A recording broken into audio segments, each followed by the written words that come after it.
One of the great stories from Monday was Willie Mack III, played college golf at Bethune-Cookman, where he won 11 times before becoming the first African-American to win the Michigan Amateur Championship way back in 2011. Also found success on the APGA Tour, made his first PGA Tour start at the 2021 Farmers. Following month, teed it up Genesis Invitational after Tiger Woods named him the recipient of the Charlie Sifford Memorial Exemption. Brother Alex was on the bag for every stage of Korn Ferry Tour Q School. His family was also on site, which helped make the experience for Mac even more emotional. Oh, it's special to have them out here. Special.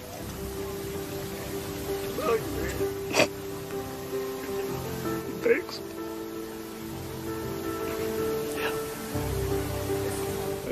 It's special that they can come and watch me. I'm just so thankful, so grateful to be here with them. This is an important day for him. Yeah, it's been a long road, but I never kept losing faith and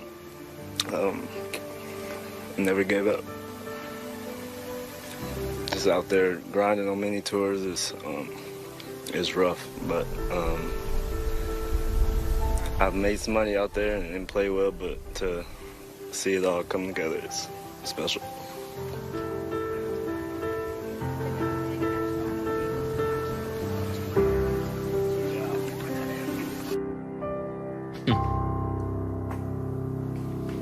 Willie Mack III joins us now. Willie, congratulations. Yesterday was a huge day, locking up 8 guaranteed starts on the Korn Ferry Tour next season, sharing it with your family. We saw how emotional you were. How did you celebrate? We kind of just gave each other a hug at the end, and it was a long time coming. So I'm glad I could shoot a good round on the last day and get those 8 guaranteed starts for the next season. Willie, you got hot early in your round, which you needed to do. What were your nerves like when you headed to the first tee, and what kind of mindset did you approach the day with?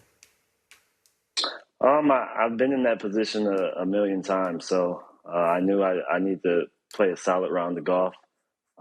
I kind of used the Tiger mentality on Sunday. If you can make no bogeys, it's usually a good round on that last day. So I made a few bogeys, but I think I got off to a hot start, and I just kind of kept it rolling, and I'm glad I kept it together. Willie, you said it's been a long journey. You've kept at this a lot longer than many people have. Slept in your car, had your car catch fire, lost your belongings, seen your finances dwindle. At 34, what has kept you battling? It's really been my parents and them really sacrificing a lot for me.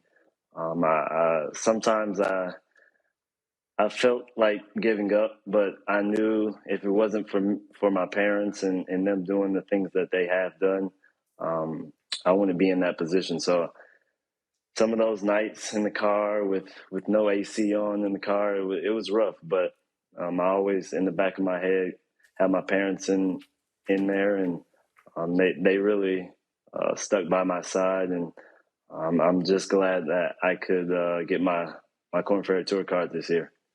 In your comments after the round yesterday, Willie, we heard you talk about how tough life was grinding on the mini tours, but you won more than 60 times out there on the mini tours. What did you learn about yourself along the way as a competitor that you relied upon yesterday and that you rely upon next year on tour?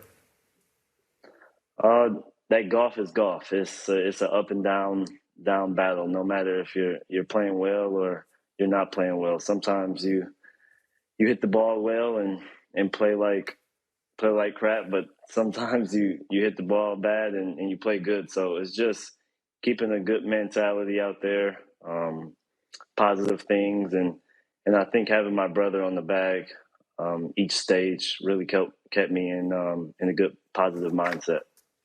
Willie, in my handful of interactions with you, you seem pretty reserved. How have you handled the attention and the interest in your backstory? Yeah, I'm just kind of chill. I don't like the spotlight too much. I kind of stay in the back, but I'm just glad that my parents and my family could really be on this journey with me. It's always been a struggle, but I think if you don't have those struggles growing up, and you really don't take it as you should when things do go well. So I'm just really blessed and grateful that I kept with it, and we're here today. Well, you said you were impacted by a conversation you had a few years ago with the swing instructor, Todd Anderson, when you were visiting TPC Sawgrass. Todd's a guy who's worked with a lot of elite tour players over the years. What did you take away from that conversation? Oh, yeah, we've been working together since, and I think that's been one of my main things that has pushed me over the edge this year. Working with him and really getting close to Billy Horschel, and him giving me some great advice, and winning his tournament twice on the APJ Tour is really gave me a lot of confidence, and I'm glad that I could take that confidence over to Q School. What's the best piece of advice Billy Horschel gave you? He's a frequent guest on the show, a deep thinker, not afraid to share advice. What's the best thing he told you? He's seen me get lessons with Todd, and he just told me I have the game to be out there, and just keep fighting and never give up also. And once you get past that little stage of Q School, we had a couple of talks about what happens when I get to second stage, and what can I improve on this year. And I really took that in the back of my head and really dig deep this year, and I'm just glad I got through it.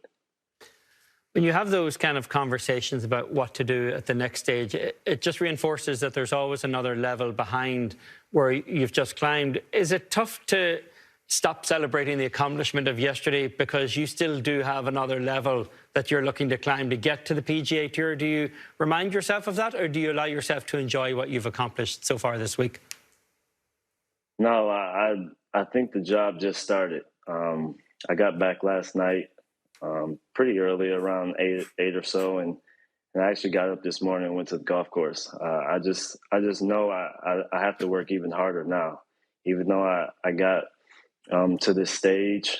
My goal is to get to the PGA Tour, so I know I have to keep working hard every single day, and actually put in more work than I have before. But I always have those words in the back of my head from my dad, and just never give up.